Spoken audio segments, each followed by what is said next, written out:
아마 여기 앉아 계신 분들 적어도 한 번은 이사짐 다 싸가지고 이사 가보신 적 다 있으실 겁니다. 제가 잊혀지지 않는 이사할 때 두 번 기억이 지금 나는데 80년도 초반에 제가 중학교 때 이민 오셔가지고 아버님 어머님 LA 한인타운 근처 벌먼 올림픽 몰로에 살다가 노스 헐리우드 풀턴으로 이사 갈 때에 교회 벤처로 짐을 나른 기억이 아직 잊혀지지 않습니다. 왜냐하면 그때 이사할 때 제 아버님이 이제 목회자이기 때문에 이삿짐이 뭐가 많겠습니까? 책입니다, 책. 근데 책이 참 무겁습니다. 그거를 조금씩 싸서 나누면 이사하면 좋은데 박스에다가 많이 싸가지고 그걸 교회 벤처에 실어서 또 이사해가지고 또 다 내리고 책 이사가 참 무겁습니다. 그게 제가 잊혀지지 않고 두 번째 이제 교회 이사할 때 96년도인가 7년도에 베벌리 건물에서 이제 나와야 됐습니다. 그때 우리가 할렐루야 교회 벌뱅크하고 연합했는데 그때 베벌리 건물의 이삿짐들을 교회 짐들을 다 정리해가지고 그 건물을 비워줘야 되는데 그 큰 3층짜리 건물에 물건들이 많았지 않습니까? 그때 왜 잊혀지지 않냐면 아버님 목사님은 대순대로 안 버리시려고 그랬습니다. 근데 형하고 저는 부교자 저희들은 아버님 몰래 막 버렸습니다. 쓰레기통에. 그때 기억으로는 왜 아버님이 저렇게 안 버리실까? 근데 제가 저희 집 아이들 보면은 화장지 휴지조차도 아까워서 아껴 쓰는데 애들은 그냥 막 써서 버리잖아요. 아버님 세대 어르신들은 6.25 겪으신 분들은 여러 가지 제 해석입니다. 그 얼마나 종이 한 조각도 아깝습니까? 그래서 저도 목양실에 잭앤더 박사나 이런 데 냅킨 가져온 거요. 한 번 쓰고 모아놔요. 모았는데 그냥 막 지저분해서 그냥 다시 접어가지고 놔요. 왜냐면 월요일날 우리 테리 자매가 청소하거든요. 우리 이삿짐 나눌 때에 참 무엇을 버리고 무엇을 가지고 와야 할지 그 스트레스입니다. 근데 제가 여태까지 미국에 와가지고 이런저런 이사 겪어보면서 요거는 또 쓸 것 같아서 가져가잖아요. 이삿짐 넣잖아요. 근데 가져가가지고 이사해가지고 그냥 또 창고에 그냥 그대로 놔둬요. 저희 집 창고에 제가 지금 중학교 때 세라믹 진흙 이렇게 만드는 그릇 만드는 그 클래스에 막 이렇게 그릇 만들고 펌킨햄 만든 거 아직까지 가지고 있어요.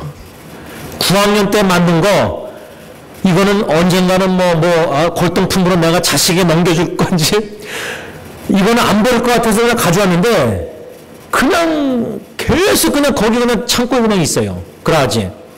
무엇을 얘기하려고 하냐면 여러분들 이사할 때 요거는 언젠간 쓰겠지 하고 가져가신 거 쓰십니까? 그대로 남아있습니까? 그냥 짐만 돼요, 짐. 그래서 제가 이제 오늘 주일날 이제 예배 마치고 나중에 히스패닉 사역 다 마치고 이제 밤 9시, 10시 들어가면 어떡하지 아십니까? 월요일마다 이제 쓰레기 차 오거든요. 트래시캔. 그러면 쓰레기 구분을 미국에서는 음식 쓰레기 이런 거 쓰레기 봉지에 넣는 거하고 그 다음 또 무슨 쓰레기 같죠? 리사이클가 있어요. 종이, 깡통 이런 리사이클. 근데 쓰레기는요, 오늘 가서 집안의 쓰레기들, 이건 냄새나고 쓰레기니까, 이거는 당연히 버려야 되는 줄 아니까, 다 걷어다가 큰 쓰레기 봉지에 넣어서 쓰레기통에다 갖다 버려요. 과금 없이 버려요. 왜? 이거 쓰레기니까. 근데, 리사이클도, 이건 리사이클이니까 그냥 다 버리잖아요. 근데 우리가, 왜 이사할 때 못 버리느냐? 이건 쓰레기라고 여기면 당연히 버립니다. 하자는 거니까. 근데 못 버리는 건 뭐죠? 요거는 또 쓸 것 같으니까. 근데 또 쓸 것 같아서 저장해 놓는데 그거 한 번도 안 쓰고 계속 침만 돼요. 그래서 첫째는 이사할 때 무엇을 과금 없이 처분해야 되고 무엇은 중요해서 꼭 쓸 거니까 가지고 될지 우선순위를 정해야 돼요. 그래서 부부가 가정이 자녀들도 이사할 때 이거는 꼭 필요한 거는 가져가고 이거는 쓸 것 같고 이거는 절대 안 쓸 것 같으면 과감히 다 처분할 때 옷 같은 것도요, 정리해가지고 입을 것 같아서 다 넣어놨는데 한 번도 안 입더라고, 저는요. 그래서 어떻게 하냐면 과감 없이 그러고요. 여러분들 그 웨이시라고 아니 옷 입던 그냥 멕시코 안 보내면은 그걸 갖다 주면은 텍스 제한해 주면서 다 이렇게 뭐 종이 써주잖아요. 여러분, 무엇을 과감 없이 버리고 처분해야 되고 무엇은 가지고 있어야 될지 구분해야 됩니다. 건강관리도 마찬가지입니다. 우리가 건강관리할 때 우리 몸에 유익된 것, 야채 많이 먹으면, 멸치 생선 잘 먹으면, 저는 항상 거기에 걸려요. 그래서 회는 먹는데 멸치 미나리만 보면 제가 막 어릴 때 충격받아가지고 제가 동태찌개 막 냄새 이러고 못 먹거든요. 그러니까 비타민C 같은 거 종합 비타민 먹어야 되고, 그렇죠? 건강관리할 때 무엇이 내 몸에 좋은지 잘 취하고 내 몸에 해로운 것은 어떻게 되죠? 끊어야 돼요. 근데 제가 지금 아직도 못 끊는 게 있는데 뭐냐면 콜라예요, 콜라. 이 콜라를 아직 못 끊고 있어요. 카페인을. 우리 안성준 아버님 보면은 제가 참 놀라운 게 40대 초반에 이렇게 당뇨가 있었는데 지금 저렇게 일하실 때 얼마나 건강관리 철저히 잘 하시는지 제 친구 둘이요. 중학교 동창 친구가 이제 50대인데 이 세 가지 완전 안 좋은 게 세 가지가 다 같이 있더라고요. 고혈압, 콜레스테롤, 당뇨. 51살인데 이 세 가지가 다 있어요. 둘 다. 그 약을 다 먹는 거예요. 그러면 우리가 이런 몸에 안 좋은 게 이렇게 건강이 안 좋으면은 관리하기 위해서 의사 선생님이나 건강 막 이렇게 신문 보면서 이 좋은 것은 내 몸에 유익한 거 좋은 것은 잘 섭취하고 이거는 내 몸에 해롭다. 그러면 끊어야 돼요. 줄여야 돼요. 줄여서 조금씩 줄여서 끊어야 돼요. 오늘 본 말씀 21절 22절 보면 범사에 헤아려 뭐라 했죠? 좋은 것을 취하고 좋은 것이 무엇인지 알고 그거는 취해야죠. 음식도 내 몸에 좋은 것을. 그래서 제가 애플 넣고 일주일에 2번 그 멕시칸 음식을 먹는데 아내가 거기 브라운 그 콩은 몸에 안 좋대요. 저는 항상 그 브라운 콩을 먹었거든요. 남미 사람도 콩을 많이 먹잖아요. 근데 아내가 브라운 콩을 먹지 말고 블랙 빈, 검은 콩을 먹으래요. 저는 그것도 몰랐어요. 그냥 주는 대로 먹었는데, 그래서 30전 더 내고, 블랙빈으로 검은 콩으로 바꿔달라 그러면 30전을 더 내야 돼요. 그래서 검은 콩을 먹어요. 왜? 그게 몸에 좋다고 하니까.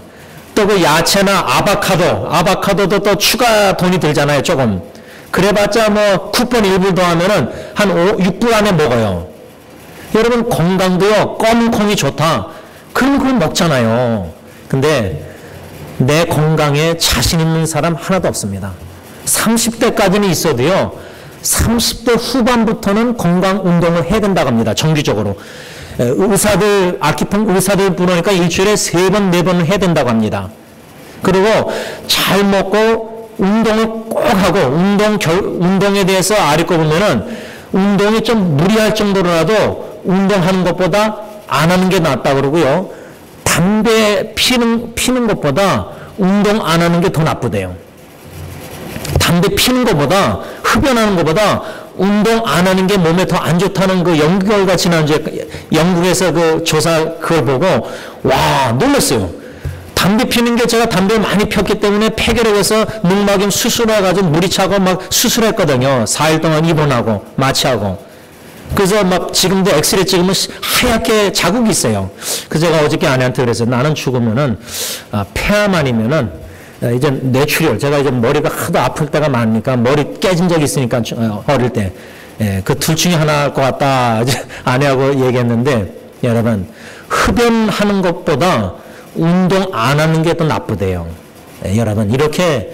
우리가 건강관리할 때도 그렇게 배워가면서 관심을 가지고 뭘 먹고 뭘 안 먹고 이렇게 막 관리하자는 운동하고, 근데 우리의 신앙의 영적 건강, 이 믿음의 건강, 영적 건강을 관리하기 위해서 좋은 것은 취하고 여기 본문에 좋은 것은 취하라. 항상 범사에 구분해서 좋은 것은 취하고 그런 말 했죠. 악은 어떤 모양이라도 버리라. 근데 어떤 모양, 악은 어떤 모양이라도 버리라 그랬는데 쓰레기 버리듯이 버려야 되는데 여러분 제가 한국 드라마 보면서 막 거짓말, 선한 거짓말, 부모님 막 걱정할까 봐 거짓말하고 막 거짓말 계속 하잖아요. 악은 어떤 모양이라도 버리라 할 때는 조금만 거짓말이라도 이건 악인 줄 알고 버려야 됩니다. 우린 진실한 그리스도인이 돼야 됩니다.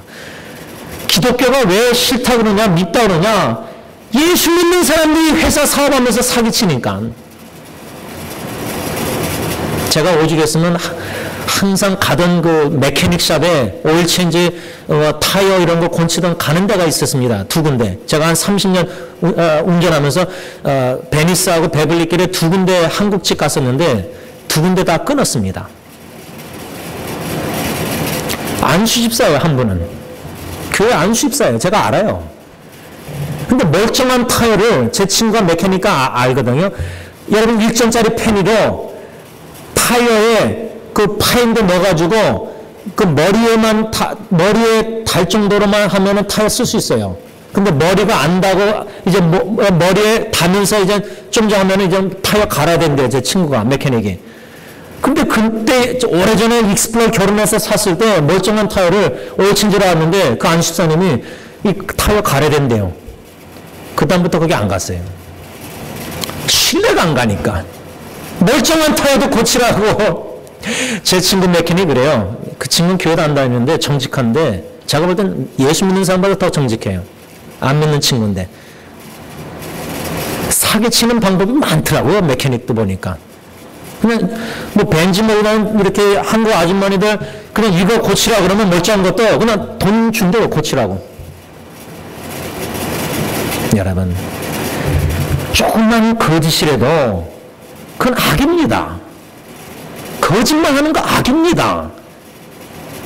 그러니까 오늘 사도 바울이 데살로니가 교인들에게 편지를 써내려가면서 우리에게 향하신 그 하나님의 뜻, 그리스도 예수 안에서 우리에게 향하신 하나님의 뜻, 하나님이 우리에게 원하시는 게 뭐냐?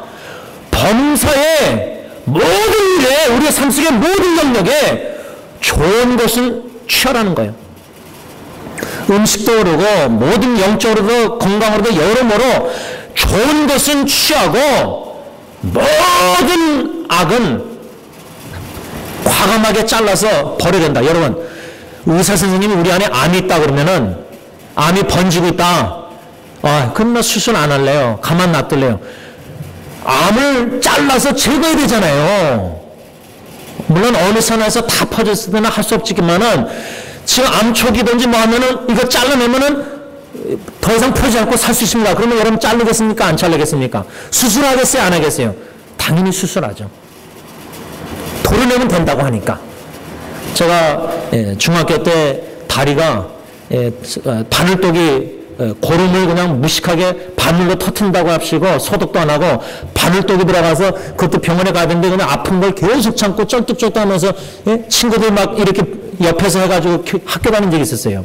그때 올림픽 병원에 가가지고 웨스턴하고 너무 아파서 가자마자 마취도 안 하고 의사 선생님이 소독한 칼로 도려냈습니다. 살점을. 그래서 막 짜가지고 그 고름을 짜냈어요. 마취할 시간도 없는 거 늦게 왔으면 다리 잘랐어야 된대요. 여러분 도려내지 않습니까? 우리가 암이나 모든 악은 도려내야 된다는 거예요. 잘라버려야 된다는 거예요. 저는 세 가지 간단하게 오늘 데살로니가 전서 전체를 1장부터 5장까지 묵상하면서 결론적으로 이 환난과 핍박 중에 있었던 데살로니가 교인들 고통과 역경과 핍박 속에서 세 가지 무엇은 취하고 무엇은 버렸는가 세 가지를 간략하게 묵상하려고 합니다. 이 세 가지가 우리 승리 장로에게 여러모로 저는 적용된다고 생각합니다. 첫째는 데살로니가 교인들은 믿음을 취하고 불신은 버렸습니다. 이 원리가 뭐냐면 데살로니가 1장에 보면은 사도 바울이 교회 성도들을 생각하면서 편지 쓰면서 믿음의 역사라는 말을 씁니다. 믿음의 역사. 그 말은 뭐냐면 데살로니가 교인들은 예수 안 믿던 사람들입니다. 불신자들이었습니다. 그 불신자들이 예수 믿기 전에 어떤 생활을 했냐면 우상을 숭배했습니다. 우상. 그런 불신자들이 바울을 통해서 복음을 듣고 성령의 놀라운 능력과 역사 속에서 말씀의 능력 속에서 확신 속에서 그 사람들이 예수 믿고 변화가 된 겁니다. 근데 여러분 예수 믿고 나서도 어떻게 하죠? 전에 옛 생활, 예수 믿기 전에 죄악된 생활들, 그게 그냥 계속 돌아가서 또 하는 거예요. 그러니까 여러분들 피직스라고 물리학을 공부하면은 이렇게 추가 달려가지고 실에 이렇게 이건 뭐라 그러죠? 쇠가 이렇게 탁탁 하는 거.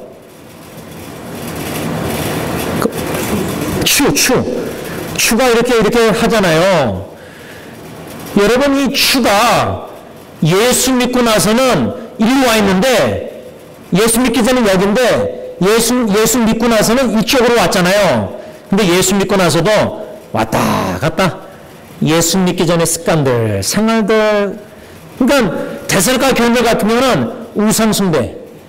예수 믿고 나서도 가서 전 보고, 예수 믿고 나서도 옛날 생활에 술, 담배, 마약하고, 뭐 예수 믿고 나서도 이 생활 옛날 습관대로 막 죄악된 거짓말하고 사기치고. 근데 예수 믿고 나서는 양심에 찔림이 있는데 사기치면 안 되고 거짓말하면 안 되고 정직하게 사업하고 신앙생활 막 이렇게 올바로 하나님의 말씀을 사랑하고. 근데 이랬다 저랬다 사랑했다 미웠다가 막 이랬다 저랬다. 이게 심합니다. 왔다 갔다 하는 거예요 그냥. 그러니까 이 사람이 예수 믿는 사람인지 안 믿는 사람인지 정체성이 왔다 갔다 하는 거예요. 여러분 과감하게 결단을 해야 됩니다. 우리가 예수 믿기 전에 데살로니가 교인들이 우상 숭배하면서 불신앙 속에서 살았던 삶, 이 사람들은 환난과 핍박을 통해서 그 모든 것을 끊고 오직 믿음의 신앙생활을 어느 정도로 했냐면 바울의 설교를 인간의 사람의 말로 듣지 않고 하나님의 말씀 그대로 받아들였습니다. 믿음이 자라나기 위해서는, 여러분 건강하기 위해서는 음식을 잘 섭취해야 됩니다. 건강한 음식을. 근데 약론에 가면 어르신들 식욕이 없으니까 간호사들이 식욕을 돋구는 약을 매일 줍니다. 여러분 식욕이 없어진다는 건 몸이 상당히 약해져 있다는 겁니다. 식욕이 있다는 건 아직도 건강한 증거의 사인이에요. 신앙도 내가 영적으로 건강하면, 믿음이 건강하면은 자꾸만 말씀이 듣고 싶고 들리고 그냥 빨아들이시 말씀이 쏙쏙 들어와요 귀에. 막 사모하고 듣고 싶고 배우고 싶고 공부하고 싶고 성경을 피고 싶고 집에 가서도. 근데 영적으로 건강하지 않고 약해 있는 사인이 뭐냐면 일주일 동안 주일날 끝나고 집에 가서 일주일 동안 성경 안 핍니다. 그냥 피고 싶은 마음도 안 들어요. 배고프면은 건강한 음식은 막 땡겨서 먹잖아요. 운동하고 운동하면은 또 땡기잖아요. 허역지잖아요. 단백질이 고기가 땡기고. 신앙도 진짜 하나님의 말씀이 막 땡겨야 됩니다. 그래서 그 말씀을 듣고 순종하고 실천했더니 또 허기져서 또 말씀이 고파서 또 듣고 싶고. 이게 사이클이 반복되게 되는데 음식 채우듯이 말씀이 막 막힙니다. 성경에 왜 막힌다 그러죠? 세상의 염려와 물질에 대한 욕심, 재물의 욕심과 이런 쾌락, 세상의 쾌락, 예수 믿기 전에 좋아했던 쾌락 생활들 다 순간적이고 다 끝나고 나면 허전한데 허무한데 그런 세상의 쾌락과 재물과 염려를 많이 하면 성경에 뭐라 했죠? 말씀이 막힌다 그랬습니다. 저희 장인이 파킨슨 때문에 저희 집에 왔을 때 김치 요거 하나 먹다가 막혀서 응급실에 실려간 적이 있습니다. 근육이 죽으니까 음식을 못 삼키시는 거예요. 물도 고 김동윤 집사님도 제가 요렇게 촉촉한 이렇게 캔디 먹는 식에 걸린 이 스펀지를 물을 적셔가지고 입에다 댔는데 이 물이 걸렸습니다. 김동윤 집사님은 물이 걸렸습니다. 물이 콜록콜록 하셨습니다. 그러니까 간호사가 물도 하지 말라 그랬습니다. 신앙, 여러분들 음식 물이 막힐 정도로 파킨슨병 그러는데 음식 치료해보신 분들은 그 고통 알 것입니다. 막 바늘 떼고 막 그랬잖아요. 피, 죽은 피. 신앙생활도 말씀이 막힙니다. 세상에 염려, 근심, 걱정 많으면 말씀이 안 들어옵니다. 재물에 욕심이 탐심이 있으면 말씀이 은혜가 마음에 안 들어요. 머리만 알고 마음으로 안 들어와요. 막힙니다. 세상에 옛날 좋아했던 것들 끊지 못하고 계속하면요, 쾌락. 말씀이 머리에만 커지고 교만해지고 마음으로 여기까지 밑으로 안 내려옵니다. 막힙니다. 그래서 이 믿음의 신앙의 성장하기 위해서는 말씀을 듣고 잘 먹고 순종해야 되는데 말씀이 막히니까. 그래서 영적으로 진단을 내려야 됩니다. 오늘 말씀으로. 아, 내가 왜 이렇게 말씀이 자꾸만 막히고 믿음이 자라나지 않고 자꾸만 이렇게 주처럼 예수 믿다가도 주일날 주중에는 또 예수 안 믿는 처럼 살고 왔다 갔다 그냥 중간에서 예수님은 믿었는데 예수 믿기 전의 생활과 믿음 위의 생활이 그냥 초신자 생활처럼 왔다 갔다 하는 겁니다. 예수 믿었으면은 한쪽으로 그냥 이쪽으로 계속 주님 바라보고 성장해야 되는데 계속 이쪽으로 와야 되는데 왼쪽으로 왔다가 오른쪽으로 왔다가 이 추처럼 왔다 갔다 그렇게 평생 30년 40년 교회 생활해도 믿음이 안 자라는 겁니다. 여러분, 저는 그래서 데살로니가 교인들을 묵상할 때, 이 편지를 묵상할 때 그들은 환난이 있었거든요. 예수 믿고 나서 역경 환난이 있었습니다. 핍박이 있었습니다. 우리 신앙생활에 이런 역경과 고난과 고통이 필요합니다. 그 정도로 저는 생각합니다. 그 정도 충격이 없이는 우리는 그냥 여기서 왔다 갔다 그냥 대충 그냥 편리한 신앙생활 자꾸만 추구합니다. 그럼 믿음이 안 자라납니다.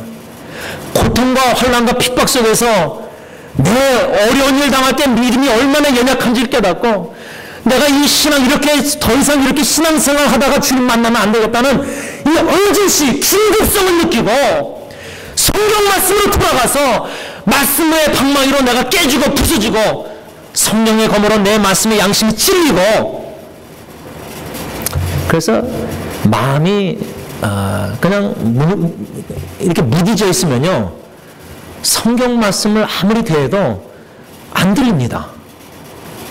그냥 한 귀로 듣고 머리로 듣고 그냥 지나갑니다. 마음에 아무 역사가 뭔가 찔림과 감동과 뭔가 인식과 깨달음과 뭔가 내가 이렇게 살면 안 되겠구나 내가 말씀을 듣고 뭐 분노하던 뭐 겸손이 깨지던 이런 말씀에 뭔가 반응이 하나도 안 일어나는 여러분들 래पर 여러분들 이게 문둥병이 왜 무섭냐면 감각이 없는 겁니다. 감각. 신경줄이 끊어지면 손가락에 신경줄이 끊어지면 손가락에 감각이 없어져요. 생명줄에 성경의 말씀의 줄이 끊어져 있으면은 말씀을 들어도 아무 마음의 감각이 없어요. 그냥 목사님 계속 떠드는구나. 예를 들면 심하게 얘기하면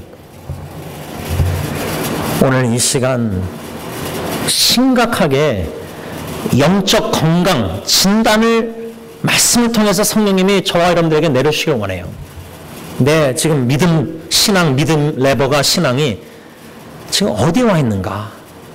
내가 교회를 10년, 20년, 30년 그게 중요한 게 아니라 주님이 보시는 내 마음의 중심에 내 믿음이 지금 이 데살로니가 교회 성도들처럼 환난과 핍박 중에서도 믿음의 역사가 나타나서 믿음의 자라난 성장 속에서 말씀을 잘 먹고 자라나서 주님을 본받고 사도 바울을 본받아서 우리의 믿음의 역사는 삶의 변화가 있었다는 겁니다.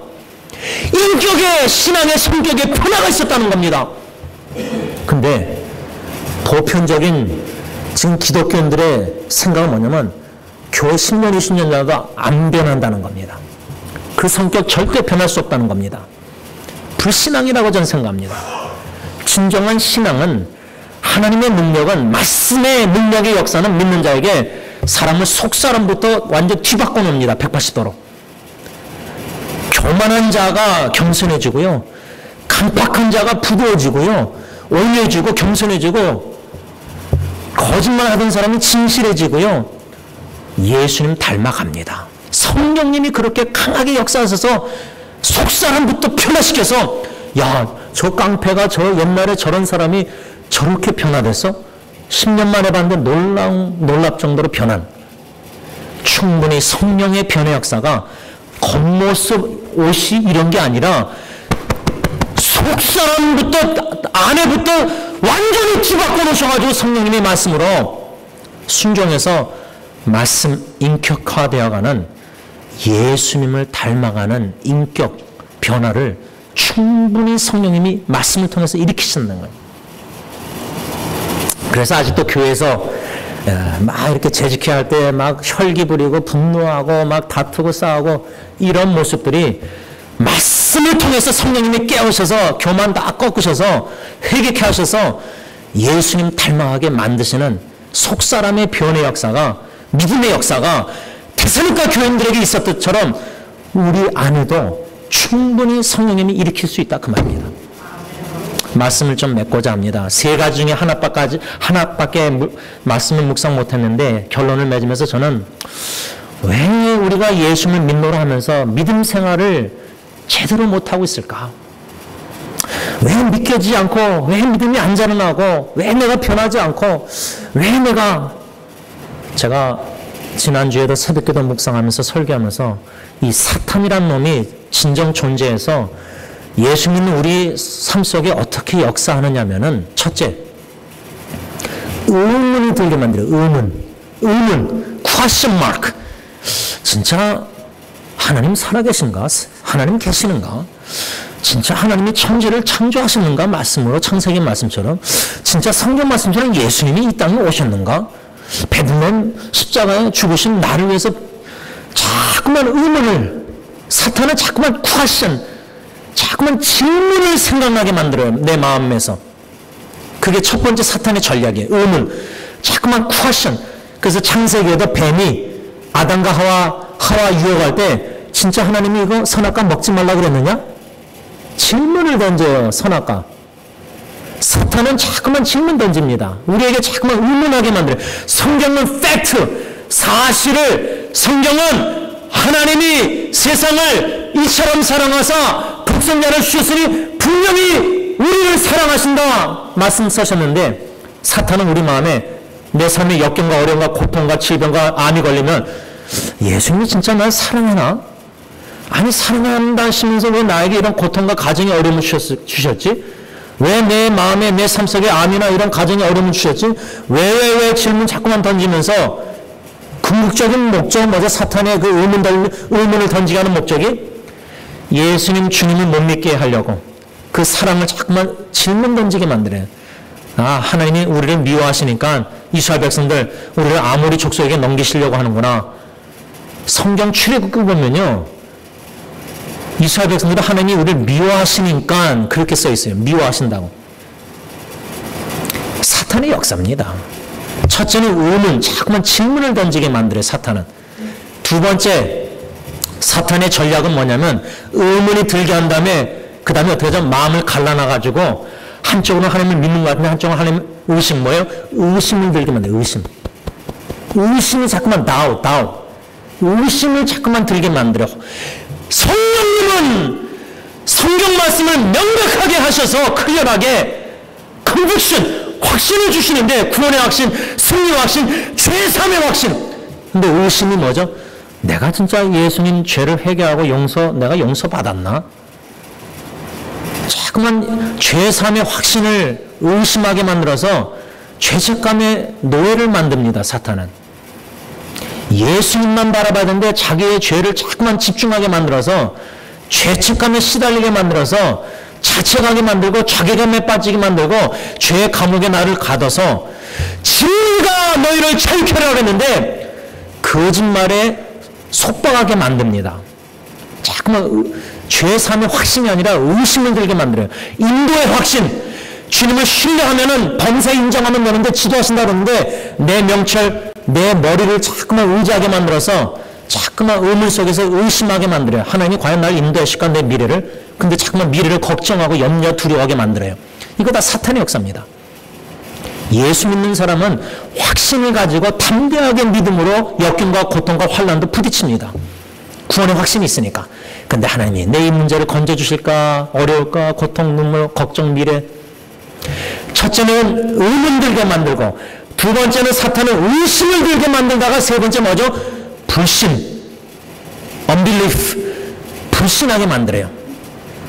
네, 하나님의 구원도 확신, 믿지 않게 만들어요. 불신하게 만들어요. 불신앙. 그러다가 네 번째 사탄은 불순종하게 만들어요. 하나님의 명령, 말씀 들어도 이제 순종 안 해요. 불순종하게 만들어요. 마지막 다섯 번째 사탄은 그 다음에 불의, unrighteousness, 죄를 범하게 만들어요. 불의. 이 사탄의 역사에 우리가 진단을 내려서 내가 이 사탄의 역사에 놀아났구나. 의문을 자꾸만 들고 퀘션 질문, 왜 하나님이 왜 원망 불평, 자꾸만 그러다가 의심하게 되고 그 다음에 불신앙 속에서 불평 원망 불만족 속에서 자꾸만 그러다가 불순종하고 불의를 행하는 나의 이런 사탄의 유혹에 넘어가는 죄악된 모습, 이것을 다 버려야 됩니다. 이 모든 악을 다 내 마음에 불의도 버리고 불순종도 버리고 불평 원망도 버리고 입술의 마음에 불만족도 버리고 불신앙도 버리고 모든 의심도 버리고 의문 질문도 다 버리고 성령의 역사는 뭐냐? 확신입니다. 확신. 구원의 확신, 인도의 확신, 승리의 확신, 죄사함의 확신, 이런 모든 확신을 가지고 말씀의 성경 66권 팩트 사실의 진리의 말씀에 확신, 믿음, 근거를 확신을 둬야 됩니다. 컨빅션, 성령의 컨빅션. 데살로니가 교인들은 말씀을 받을 때 성령의 놀란 역속에서 큰 확신, 컨빅션이 있었습니다. 성령님은 우리 마음에 확신을 주실 때에 성경 말씀을 흐지부지하게 듣게 만들지 않고 혼동에 들지 않게 말고 clarity, 성경 말씀을 분명하게 확 들어오게 만드셔서 conviction, 확신을 주십니다. 하나님을 믿게 하십니다. 능히 내 이 삶 속에서 건져주실 줄 믿습니다. 그리하지 않으실지라도 나는 하나님을 부인 안 합니다. 이런 믿음의 확신 속에서 담대한 confidence, clarity, conviction, confidence, 그 다음에 consistency, 일관성 있게 신실하게 신앙생활을 하게 만든다는 겁니다.